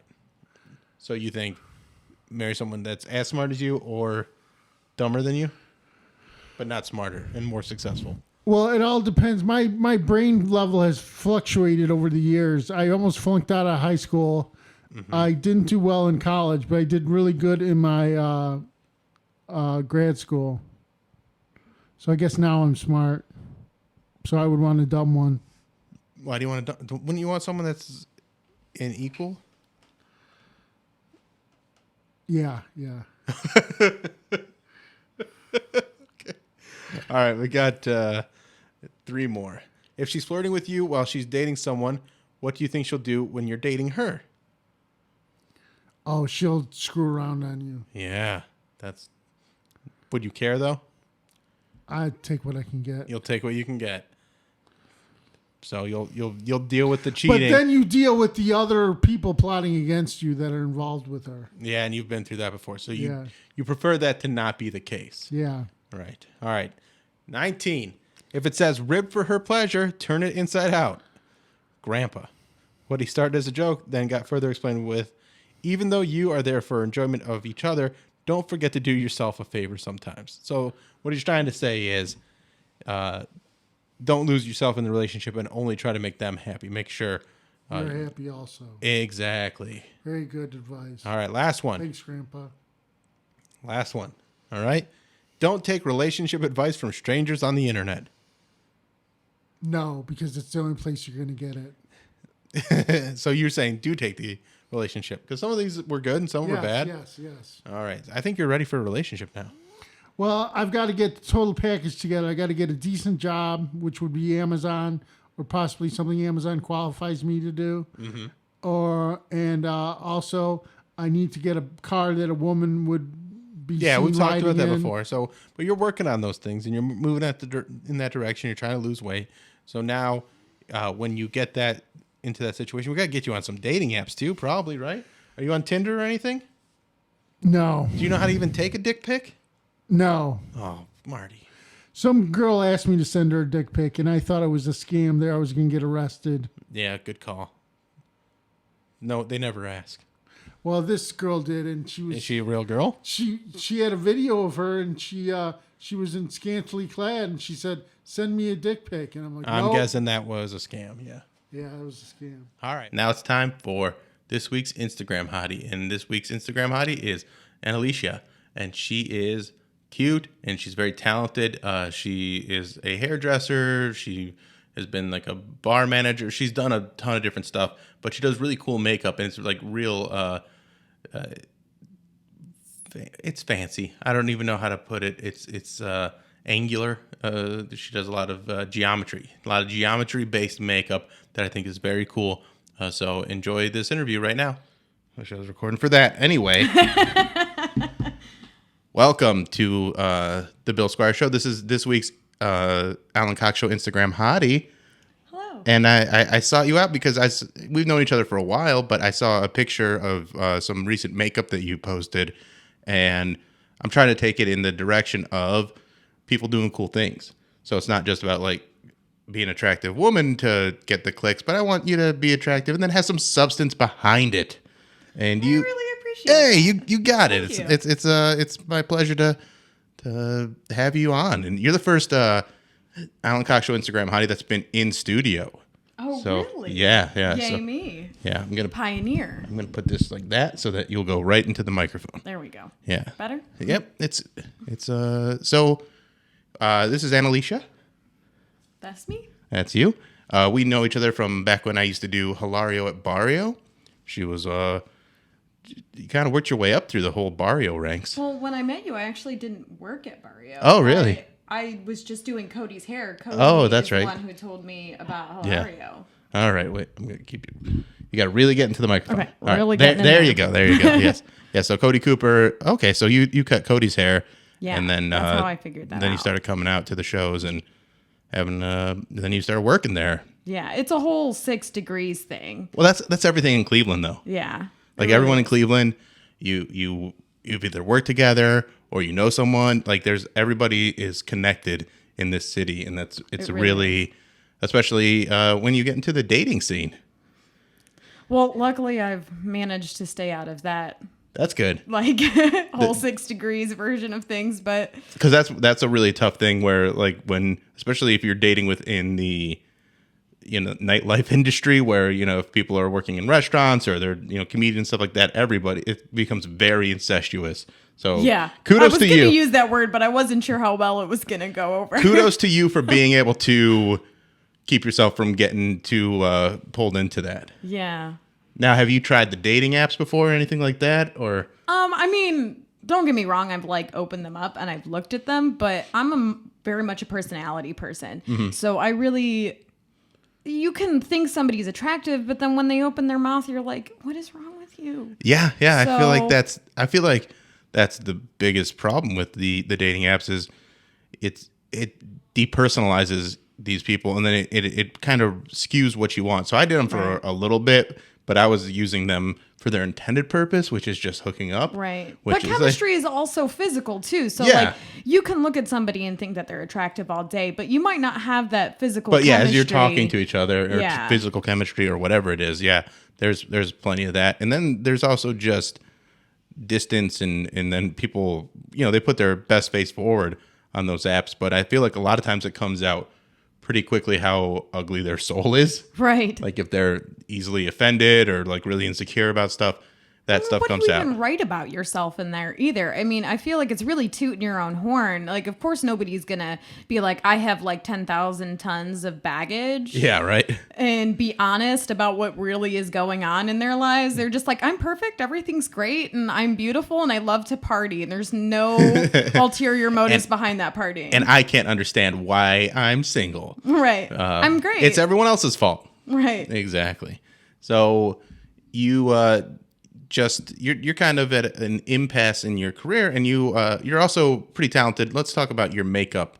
This is something that you kind of do for a hobby, but you're very good at it, and you'll post pictures on Instagram where you do your own makeup, which I think is one of the most impressive things, where you're not just doing someone else's makeup, but you're working on yourself as a canvas. Man, I find it actually harder to do somebody else's makeup. Really? Because, you rest your hand on your own face, which to get a certain angle on something that you can't really rest your hand in the same way on someone else's face. Okay. Do you think that's just a product of doing it so many times, like the repetition that you have on yourself?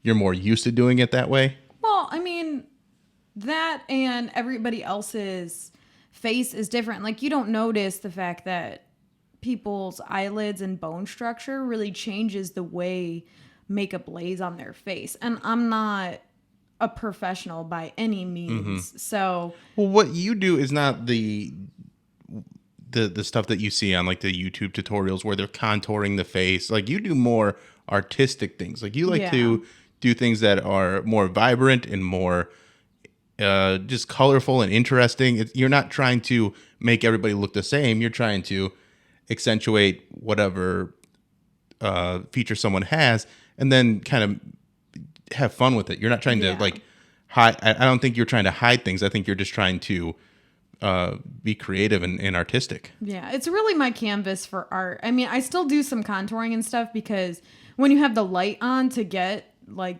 the actual look of the makeup, it washes out your face a lot. So you kind of have to put on some contouring and stuff. I did my makeup this morning and I did put contouring on and I did put eyelashes on, and I hate eyelashes. Usually once I do it, I wash it off immediately. I said that I wasn't going to play something, but I have a perfect eyelash video to play for you. So I'm going to pull that up real quick. But in the meantime, you are also not just into makeup, but you're also from Medina. I am from Medina. So the girl last week's from Medina. I'm from Medina. And the thing is, like, it's not like we all know each other. It's just that we're all from this weird little suburb in southern northeast Ohio. Southern northeast Ohio. I'm gonna have a drink. It's definitely strange when you haven't been in Medina for a while, because it's not like it's that far, but it's a world that it kind of exists in a bubble. A lot of people don't tend to leave. So when you run into somebody that's from Medina, especially somebody that you know, it's very surreal. You're like, oh, okay, hi.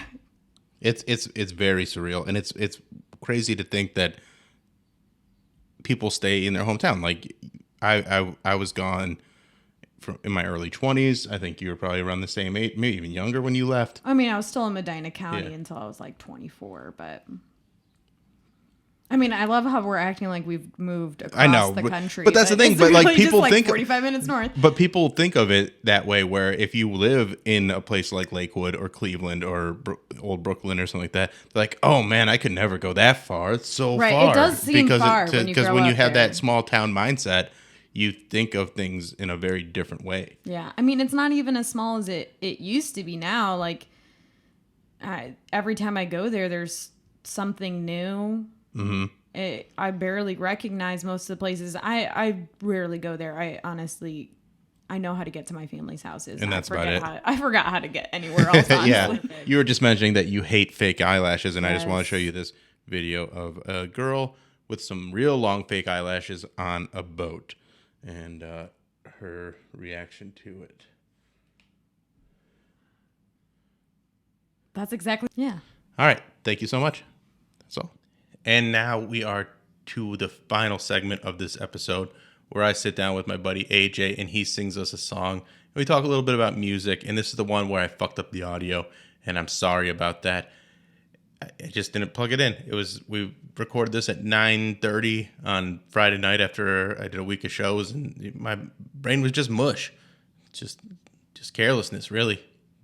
I'm blaming myself. Actually, I'm going to give myself a stern talking to right now. Come on, Bill, you fucking know better. You're saying you're putting your heart and soul into this show, and then you make a dumb mistake like this.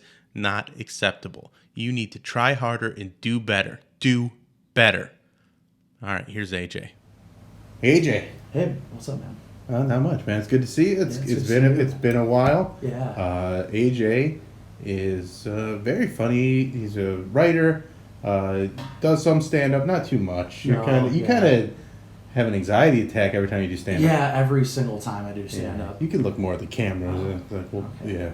We'll play it off like we're talking to people right now.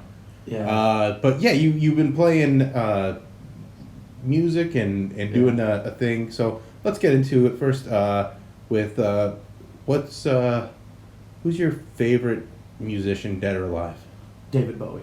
David Bowie. David Bowie's my favorite musician. Mm-hmm. I also really like the Smiths. The Smiths, a lot. okay. Yeah, I'm a huge Smiths. So when did you discover David Bowie? I was like, I mean, being a young kid, you hear, David Bowie around. I really started getting into him as a teenager. Yeah. Yeah. What was it about him as a teenager that made you want to delve into that? Just the idea of just the constant change. Reinventing yourself for every yourself all single the time. album. Yeah. Which has anybody else ever been able to pull that off? Not to that degree. No. I heard a fun little fact. Not a fact, but like a quote. Is like they called him the chameleon, but somebody I know said that he was the chameleon that made the jungle change its color. Oh. And I thought that was pretty. That's a great quote. That was a great line. Yeah, whoever said that good job. Yeah. You didn't know. Fucking Yeah. would have been cool if you knew. Giving them credit. It was my friend Andy. Oh, it was your friend just Andy. said we were just driving, and Okay, so that's just like a dude. Okay, Yeah, and that it's sounds just like a guy. famous dude quote, but just Andy. Good job, Andy. Yeah, Andy. Fucking appreciate that. Yeah, we were just driving. It was like the day Bowie died, Yeah. and everybody knew that celebrity deaths don't really affect me too much. There's some that do Some, for me, yeah. but most of the time I'm like, well, we still have their art, and then Yeah. especially with a guy like Bowie, like I was totally bummed out, but I also knew he was older, and sick. But there's some that hit me hard, and Kobe Bryant's hit me real hard because of the daughter being with him. Yeah. And also, I don't feel like we got everything. With Bowie, yes, it would have been nice if he was around left more, everything on the but table. he left everything on the table. But a young tragedy is always, someone that's. Yeah, he wasn't. I mean, when he died, I was just like, well, he was, in his late 60s. And he had he cancer. lived a Yeah. life. He lived an amazing Yeah. life. He lived more in his 60 years than most people For sure. do. He did a lot. He fucked a lot of people, and Yeah, good for him. a lot of sex. Yeah. You know that song Angie by the Stones? Yeah. I guess that song is about the woman that walked in on him and Mick Jagger, right? Yeah, I think that's Okay. not. And they were playing dice. Yeah, they were shooting dice yeah. into each other. Who do you think was taking and who do you think was receiving? Or do you think they were going back and forth? I think Mick was giving. Giving. Yeah. And Bowie was I think so. Yeah. I think Bowie gave him shelter. Yeah. Yeah. Bowie was his little China girl. Yeah, that's right. So you should just shut your mouth. yeah, should. Bowie for me, I love Bowie too, and for that time, Labyrinth is what introduced me to Bowie. Yeah. So I was always aware of him from that, but I didn't really know anything other than Labyrinth until I was in my 20s.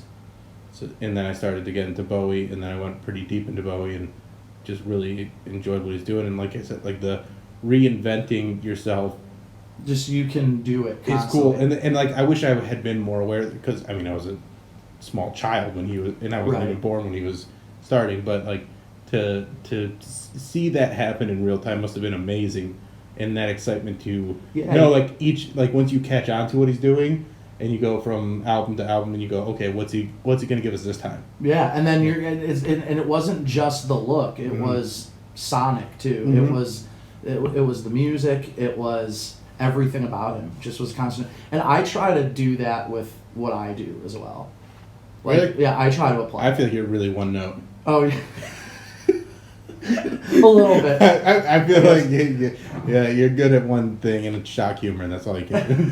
Well, you just wait till you hear the song I play later. Oh, perfect. I like that you got it written out and you got the notes and everything. Yeah, that's yeah. Cool. That's Yeah. when did you pick up a guitar for the first time? I was 13. Yeah. Yeah, I was 13. Did you naturally did it come pretty naturally? Do you have like a natural ability when it comes to music? Because I was in a band for a little bit, and I faked my way through a lot of things. I really don't understand music whatsoever. I've noticed when I'm with musicians or whatever, like everybody applies it and learns it in a different way. Mm-hmm. Like I think that's what makes it so it is amazing and also so difficult. Yeah, for sure. Well, with me, I came from a family of musicians. Like everybody in my family is like a really talented musician. And do you just play the guitar, or do you play? I can play the saxophone. Oh, nice. I played in a band as a sax player. Was it a ska band or just like a regular? No, band? it was just like a rock and roll band. That's cool. Yeah, I played the saxophone. You don't have a lot of rock bands that have the sax player anymore, and especially with at your age, I imagine you guys probably stood out as having a saxophone player. Yeah, I'm not. I don't really have the chops. Mm-hmm. I'm an okay enough sax player. Yeah. I'm a much better guitar player. Yeah. Yeah. So you pick up the guitar at 13, and then do you start writing music pretty much right away, or writing songs? Yeah, I would say I started by learning the songs first. Yeah. Yeah. What's the first song that you can remember playing on the guitar? Enter Sandman. Enter Sandman. Yeah, because that was just dum, dum, dum, dum, dum. That's like the first song that I thought I wrote something. Then I was in the car and it came on. I was like, God damn it, because it's such a simple riff, and like when you're like noodling around and stuff, you're like, I think I got something here, and then I'm like, wait a second, that's incredibly familiar, because I wasn't super into Metallica, so like, it was rattling around in there, and then when I heard it on the radio, I was like, ah, fuck. I actually wrote all of the album of Bridge Over Troubled Water by mistake, by Simon Garfunkel. Just by mistake, and then just by mistake, the entire turned album, on, front to back, I wrote. Motherfucker. Even the lyrics. Yeah, even the lyrics. Yeah, except the Sound of Silence. My version was the Sound of Sound. The Sound of Sound. The Sound of Sound. It was, what does sound like? I wrote The Mound of Violence. The Mound of Violence. It really fit with the music that was going with it, but it was, the juxtaposition was kind of nice, actually. Yeah, that's cool. Yeah. So then you get into writing comedy. You worked at WTAM for a little while. No, WKNR. Oh, WKNR. Yeah, okay. Yeah. ESPN 850. Okay. Yeah, what was fun? You were trying to get into the radio gig, and people always ask me advice. They're like, how do I get into radio? I'm like, it doesn't exist. Like, nobody gets into radio anymore. Like, there's a few spots. If you want to grind at it, then grind at it. But if you start a podcast, right? I mean, if you want to talk, start a podcast. Yeah, all the equipment that would have been $20,000, 25 years ago, you could get for $4,500. Right. Yeah. I built a television studio in my spare bedroom. I know. It's not the best, but it's decent. It's coming along. You're watching it. I put these lights. Yeah, you are watching. You're watching it. And subscribe. Subscribe. Listen to the man. And if you're on iTunes listening to this, give it a 5-star rating. And if you're on iHeartRadio listening to this, I'm sorry, it keeps starting over. And later on tonight, if I'm your DoorDasher, give me a 5-star rating as well. Just always give a 5-star rating. You should. You should always do. Unless there's an absolute travesty that happened, 5-star ratings. Yeah, absolutely. I'm not. People are stingy with them. Yeah. I don't get that. Like, they like to feel like they wield power over someone. Yeah. So they'll just go about that and be like, I don't know. They had to ring the doorbell twice. They weren't wearing 3 a stars. mask. Yeah, they weren't wearing a mask. I don't know. Shouldn't even see them to see if they're wearing a mask. Sorry. This is still something I'm figuring out with the TV because like it just goes off every few minutes. It's playing a video right now, but it will stop playing the video and just go to sleep. So I don't know what that's about. I'm enamored by this. Yeah. The screen? Yeah, the screen. Every time, like, is it just... Eventually I'm going to have more cameras here. Well, I'm going to have more cameras here, so that we'll do like a 2-shot and then... I think you should put a camera right there. Right there. Right there. Well, right there, and then one right over here. Right there. Yeah, and then you have like the one that cut. goes around me. Yep. And cool. I'll do that eventually, but right now I'm just trying to get used to it. Just get it going. Just get it going and build it up. Yeah, man. But all right, so AJ, you wrote a song for us. I did. Well, let's actually. I don't want to get into that yet. Tell us what it's about. Let's tease it a little bit. Well, I messaged you the other day, and I was like, "Could you write a song about something?" And I gave you kind of a topic. Did you go in that direction? I didn't. Okay, that's fine. I'm sorry. It's fine because it's already out of the news cycle, so it's not that big of a deal. But whatever you did write a song about, what song? What is it about? It's about kindness and friendship. Kindness and friendship. I wrote this. Everybody needs that right now. I think so. You know, it's about. I wrote it in the '60s. I was backpacking across New England, and like every young man, you meet a sweet old man who helps you navigate your bisexuality. Yeah. In Nantucket in the winter. And that's... So you were hiking through the winter? Oh, through the winter, yeah. Well, you're looking for anything warm at that point, so I went from do what I gotta do. from Greenwich Village in New York and through down to Boston. And this was about... Through down to Boston, even though Boston's up. I went... You took a winding route. I did. I went... You went down and then up. You went down I have my own way of navigating places. Yeah. And then when you really think about it, like, we could all be upside down right now. We don't know because of gravity. Because the way, that's perspective, right? It's perspective. And that's what this song's about. Okay, good. It's about finding your way. Do you think you're a good friend? I think I'm okay. Well... Here's how I'm going to test your friendship. Okay. If you were Kurt Cobain's friend, would he be alive today? I don't think he would. Oh man, I don't know. Are you a good enough friend that you would have seen the warning signs and intervened and said, all right, Kurt is on a downward spiral and I got to do what I got to do to save my friend's life? I would have, if I had recognized what I was seeing, I think I would have tried. But I think... I'm not asking if you could try. Everyone tried. Right. I want to know if you think you could succeed. All right, maybe not. Maybe Kurt Cobain's a little too tough. Yeah, he was 27. That's yeah. right. Chester Bennington. Could you have saved Chester Bennington? I don't know because I think those. Do you think there's somebody that killed himself that you could have saved through your friendship? I don't think so. You don't think so? No, I don't think so. I don't know. I don't think. I think it goes deeper than that. I don't think it's like anything I could have done. I think it's more about like, did they seek help too? Mm-hmm. You know, like I think I don't know. I don't think I could have saved Chester Bennington. You don't think you could have saved Chester Bennington? I don't think I could have. Was that a suicide? I thought that was just an overdose. I think it was a suicide. Oh, okay. Yeah. Overdose, suicide. Or Chris Cornell, whatever. Oh, okay. But with Kurt Cobain, I think I could have saved him. You think you could have saved Kurt? Yeah, I would have just washed his sweater. You think you could have... and then he puts on a clean sweater. He's like, you know what? I feel so much better. I would have helped him with his hygiene. I feel like that the depression that when that seeps in, I feel like I would have taken him out to ice cream. I feel like he was very malnourished. Yeah, he didn't look very healthy. Yeah, no, and he's he's doing heroin and stuff like this, and it's like, hey, there's other ways to indulge, Kurt. Yeah, there's other things you can do. Go on a merry-go-round. Yeah. Yeah, exactly. Yeah, like, you're Kurt Cobain. They'll let you skip the line if you want. Right. It's just oh my god. You know what, Kurt?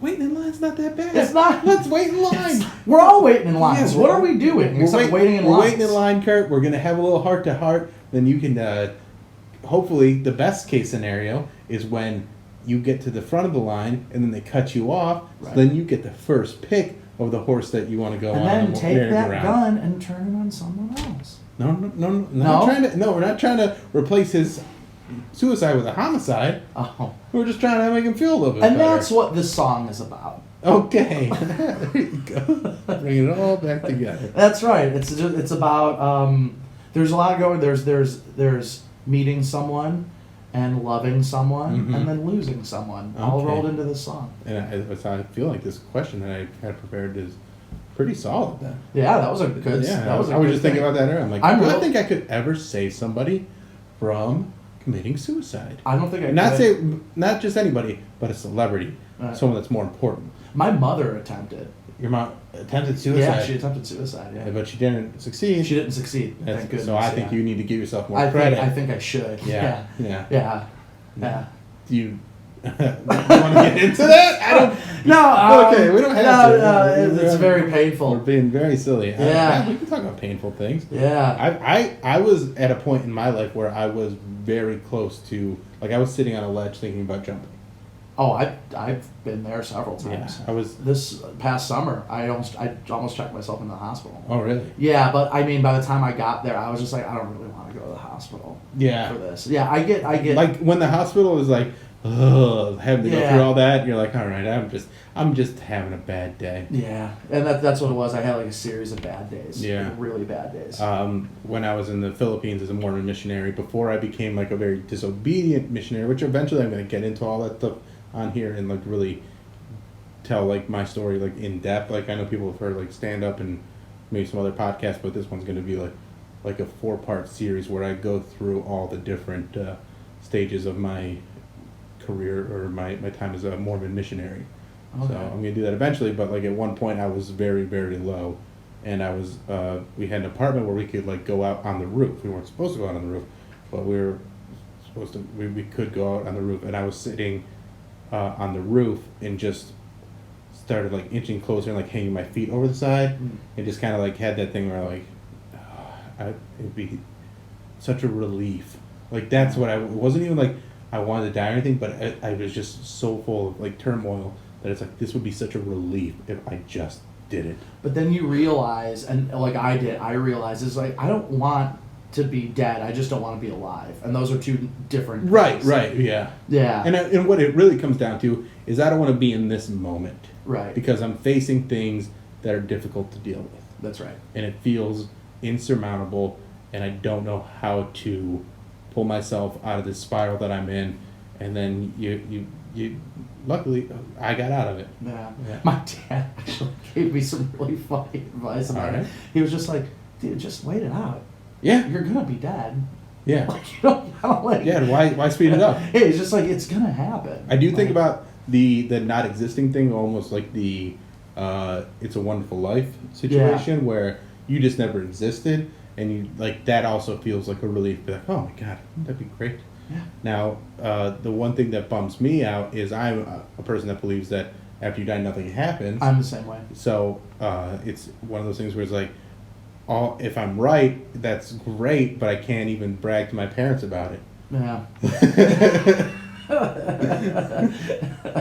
So I can't be like, I told you guys. Yeah, that's right. Well, your Mormonism was just a waste of time and money. You know, and I think about that sometimes too. It's just like the people who do believe in life after death are like, it's like they're winning. Mm-hmm. Because it's just like if nothing happens, they don't know. Yeah. So they go through the rest of throughout their entire lives. But then do they deprive themselves of certain joy, and then they also buy into a lot of things ideologically? Nonsense, yeah. Well, but that also puts up prejudices in their lives and keeps That's them true. from living like a happy life. I feel like those people, they need God because they need something to turn to and like vent to.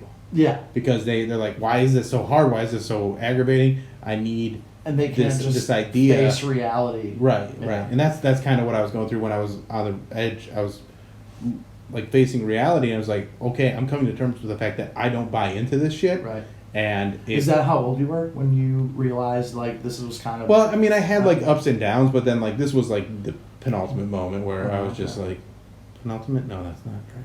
This was the pinnacle. Yeah. Okay. The pinnacle of it, where I was just like, you know what, I'm done. Yeah. I'm not doing this anymore. I'm just gonna do what I want Yeah. and deal with the consequences, and then I did. And it was tough for a while, but overall it's pretty good. All right, you want to sing a song? Sure. Yeah, we can do that. Let's sing a song. Hopefully it sounds okay on the. Yeah, we'll try. You don't need to have the headphones on if you don't. Oh. If they're in the way. It might actually help me. Okay. Like, try to. Hold on, let me get my TV playing again. Once again, this song's called A Nantucket Winter. A Nantucket Winter. Enough room. Yeah. Let me just. Ooh. Oops. I got this table for free because Amazon thought they lost it, and then it did end up getting delivered. Oh. So I already refunded spent me. a lot of money on this guitar. Yeah. I don't know. Is it Gibson? It's a Gibson? Gibson. Yeah, Gibson. 1948. Yeah. Okay, so this is a fucking legit guitar. This is a vintage. Yeah, that's fucking great. Stop banging it into my shitty table. I know. I'm sorry. What's gonna win? The metal, probably. All right. A Nantucket Winter.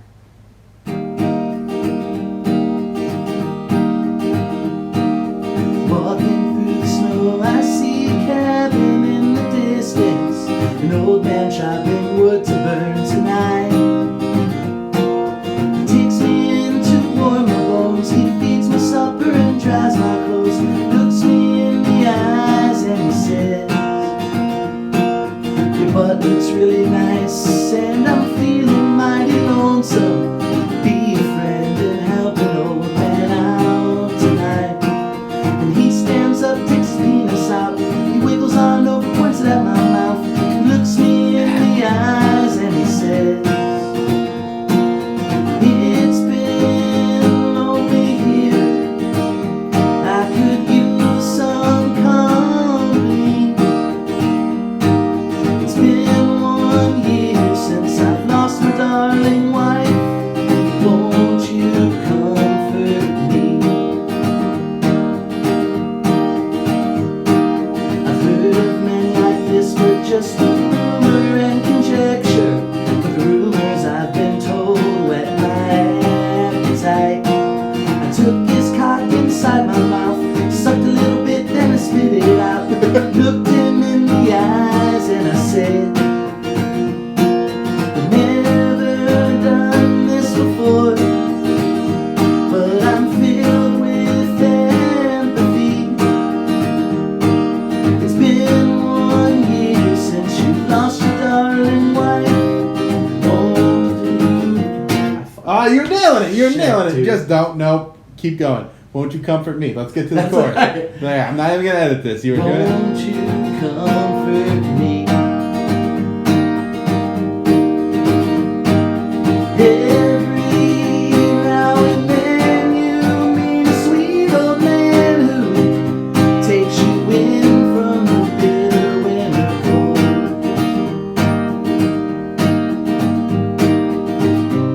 Wish I had a harmonica. Should have a tambourine or something.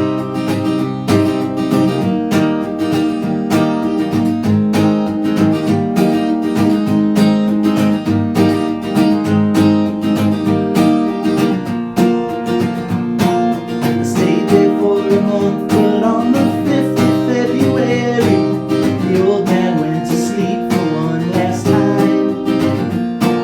The sun came out on the day he died. He looked at me, then closed his eyes, whispered in his ear, and I said, it's been lovely here. You've been such great company. Won't you go to sleep and meet your darling wife? Then I set the old man free.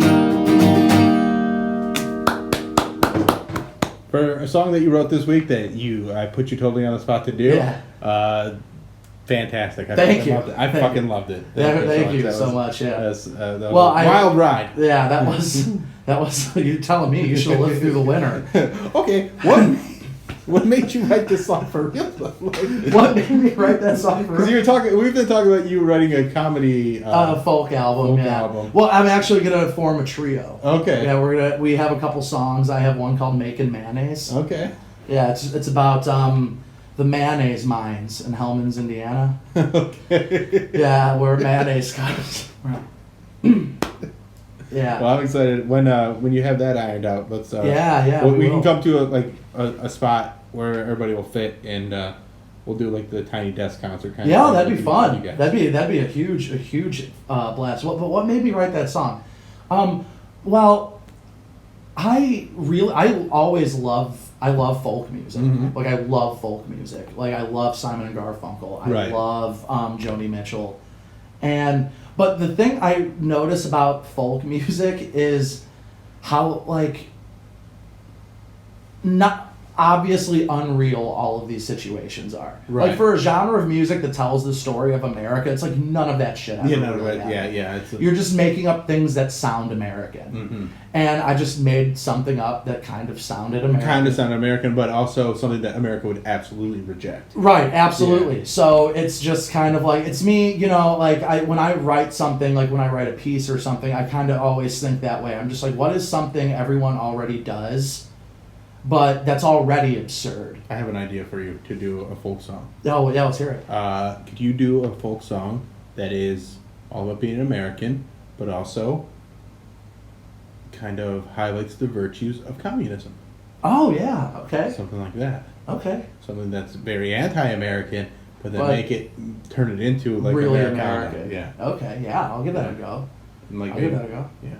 So, For sure, yeah. Absolutely. I'm always looking. I just started writing songs again. yeah. So Well, it's I like- appreciate it, man. Yeah, no problem, That's dude. fucking hilarious. So, No problem. Yeah. All right. So. All right. Well, that's it. That's Yeah, all that's I do. right. Yeah, that's all I do. And that's it. That's this week's episode of the Bill Squire Show. Thank you guys. Make sure you like, subscribe, share, tell some friends about this. Tell me what you like. Tell me what you don't like. And we'll keep moving forward because things are moving along pretty nicely. I like the way it's building. So thank you for listening and or watching. Yeah, very professional.